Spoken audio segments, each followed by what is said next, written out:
Hello everyone, and welcome to this video response for the tag Asians on TarotTube. So I first caught wind of this tag when I saw Benabel's VR and also received some lovely encouragement to do a response of my own, and hell yes, of course. I definitely want to support this tag and the creator behind it, who is Sarah over at Tiny Tarot. Her video was awesome as well. So I will leave all the links in the description box below. And I will be looking over this way from time to time to read the prompts. So there are 7 questions. And the first is introduce yourself. Share a little bit about your Asian identity. Anything you'd like to share. Could be your family history, upbringing, and or connection with other Asian diaspora.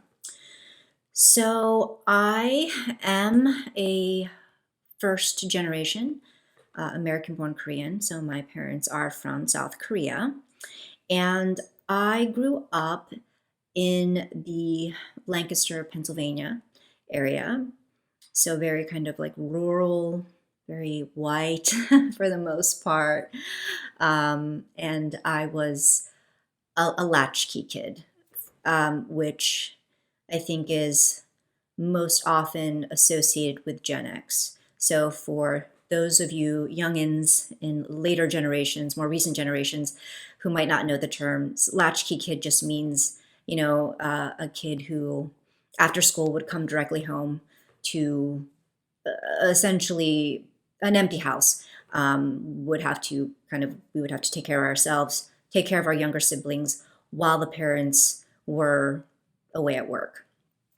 So it was actually quite a common thing for us Gen Xers, and especially for children of immigrant parents. My parents were working very long hours, and so I would have to come home directly from school and take care of my younger sister. And my parents were, so in Pennsylvania, there are a lot of farmers markets, and my parents were vendors. So they would hop from market to market depending on the day that market was open, and they would set up stand and sell miscellaneous items. So that was what they did for a living, and it was definitely long, physically exhausting hours for them. So in any case, so growing up in Amish country, Pennsylvania, you can imagine how that might be for an Asian kid in a predominantly white area. I mean, which is not to say there weren't other people of color, but just not very many at all. Question number 2. Is your family notably religious, spiritual, or superstitious? How has that influenced your current spirituality? My parents were not religious. Actually, it's been only in maybe the last decade or so that they're now Presbyterian Christian, but during my upbringing, they were not religious. My dad's side of the family was Christian. My mother's side was Buddhist, and so while I was growing up, they were always working anyway. So on the very few days off that they had, they were not attending church or Buddhist. I mean, I don't even know where one would go to practice Buddhism in Lancaster, Pennsylvania. So, and they never pushed any type of religion on me. Now during elementary school, through a friend's family, they tried to get me to go to church and Sunday school and everything. So I did do that for a time when I was younger. I did the whole Christian church thing, Sunday school, had the uniform. But I lost interest in that pretty quickly. And, to my parents' credit, they did not push me to keep attending. Ultimately, I haven't quite settled on my own path of spirituality. I think my fantasy self is maybe Buddhist. I've certainly, read the basics, studied the very like basics of Buddhism, and I would not identify myself as a Buddhist. So, and nor do I at this point, nor have I continued study or continued pursuit of um, those teachings, though I, do practice some, or I'd like to think I kind of try to practice or adhere to some of the basic tenets of Buddhism. So that's kind of where I am right now. But my parents were superstitious. So I was born left-handed and was constantly scolded to use my right hand and had to train to use my right hand to, eat with utensil, to write, to do anything, which I mean, so would I call myself ambidextrous? No, I would just call myself like fucked up in terms of coordination now. Like I mean, anyway, it's fine. I survived, but so yeah, I there are things that I do with my right hand and do better with my right hand, such as like writing predominantly and um, things like that. But like other things where my parents couldn't quite monitor me to switch over to my right hand, um, or like my right foot, like just in sports and stuff, I would continue to use my left hand. But I felt like I never necessarily became super dexterous with either hand because, anyway, but that was one kind of superstition because, there is that older Asian superstition that, left hand is kind of like a bad omen or, sign of evil. So I just remember always being scolded to use my right hand. And, other superstitions like, if you see a money buggy in the house, money buggy, that's what, that's the like, kind of Korean term, like tonbolle. I think that's what it's called. If you see a tonbolle in the house, you are not to kill it. They're like centipedes. They're like those daddy long legs because they're a sign of a good fortune, good wealth. Um, and what else? You're not to whistle. You are not to whistle inside the house because that would bring upon snakes onto the ceiling, like things like that. They are superstitious about. Number 3, does your family know that you do tarot?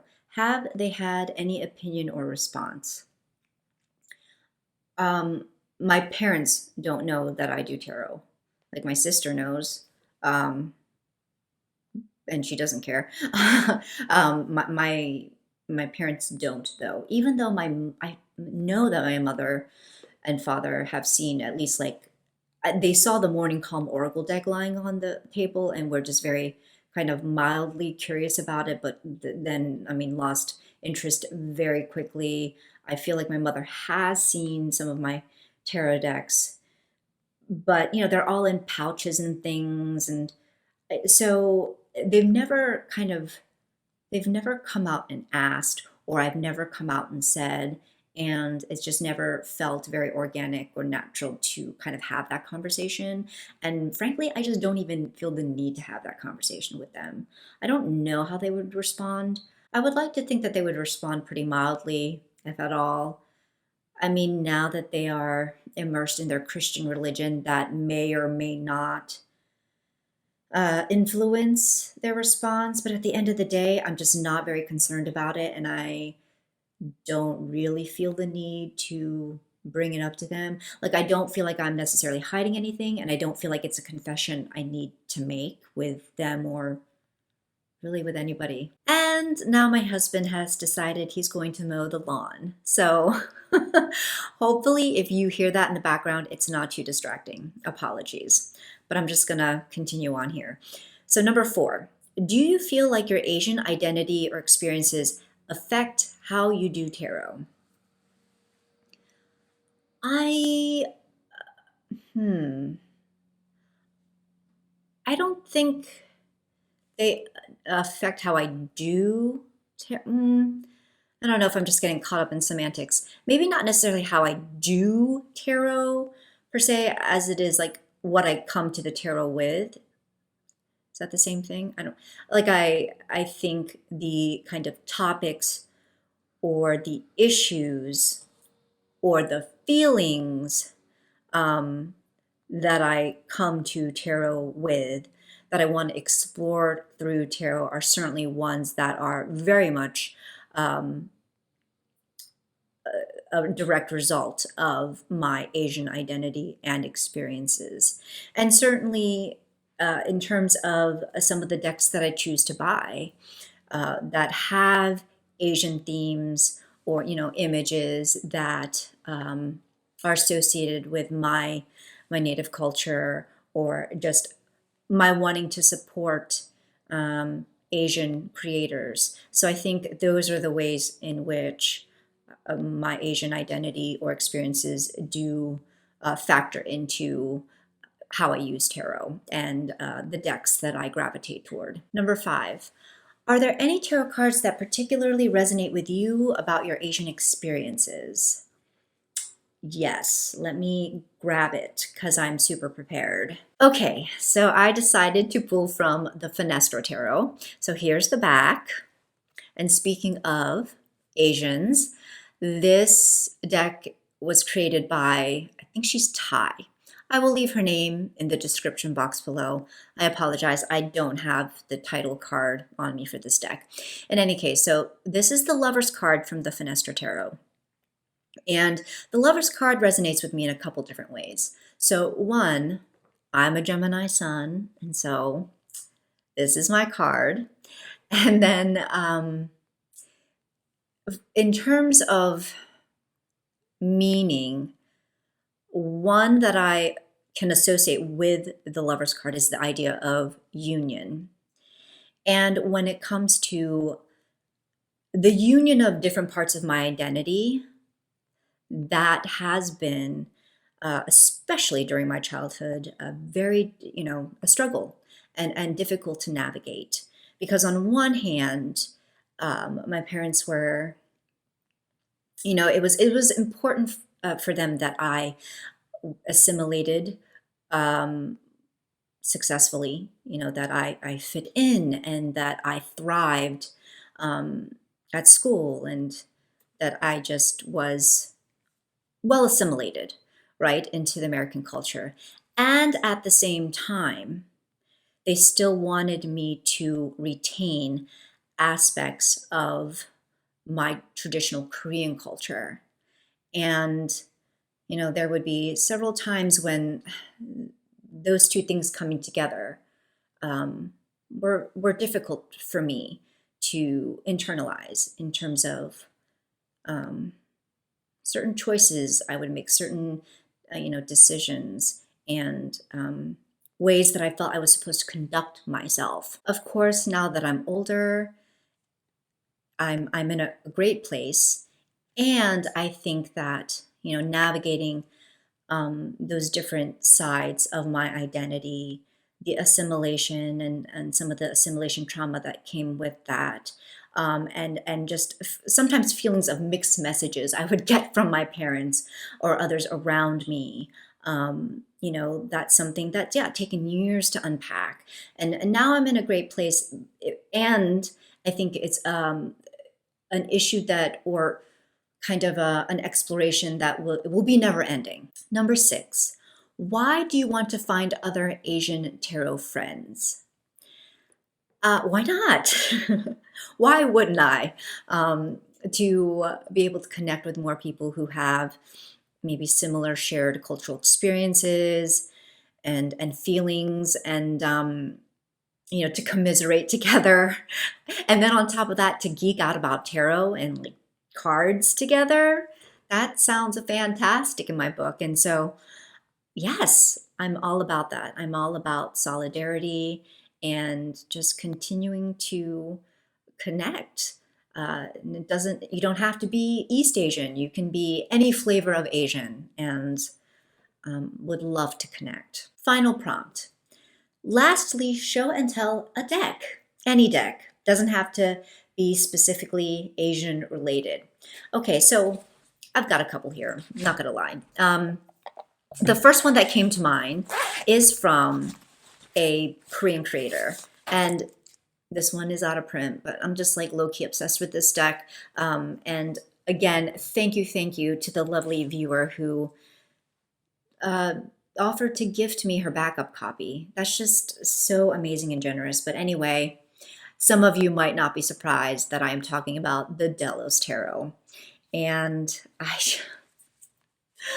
just love this deck so much. It makes me so happy. Never thought I would get my hands on this deck, but it is essentially like a Rider-Waite clone, but kind of like kawaii style, if you will. And it's fantastic.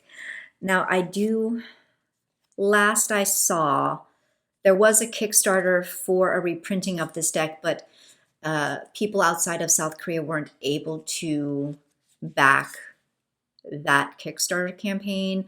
And there was, the creator did say that she was going to at some point make the deck available internationally, but I have not heard anything since. Don't quote me. Please do your own research. But it would be fantastic if this were to become more widely available because it is so adorable.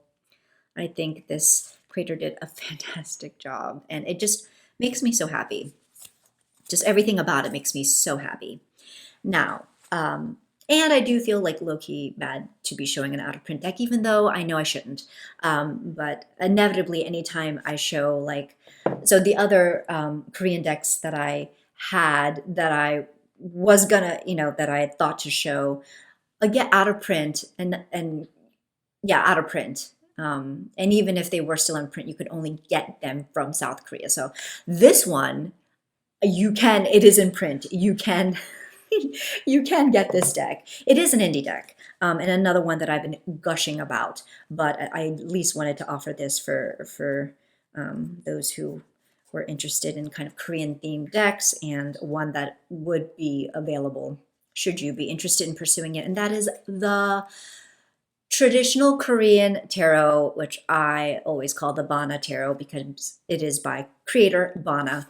And it's just so beautiful. Korean themed. Again, very RWS leaning. So if you have that foundation, you should have no problems using this deck. But the artistry is just beautiful.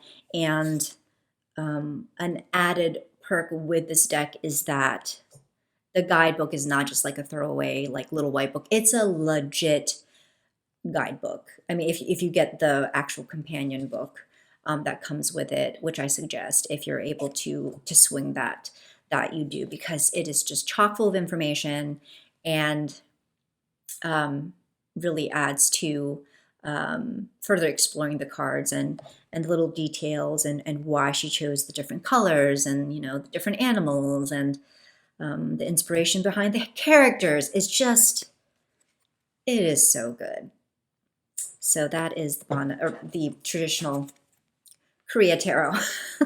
And that wraps up this video response. If you stayed with me for this long, thank you very much. And thank you to Sarah over at Tangy Tarot for this tag. Please, if you have done a VR, do let me know by dropping a link to your video in the comments below. If you don't do TarotTube and you would still like to respond to some of these questions, I would love to connect with you in that way. So also, please do drop a comment below. So thank you very much, and until the next time, much love and take care.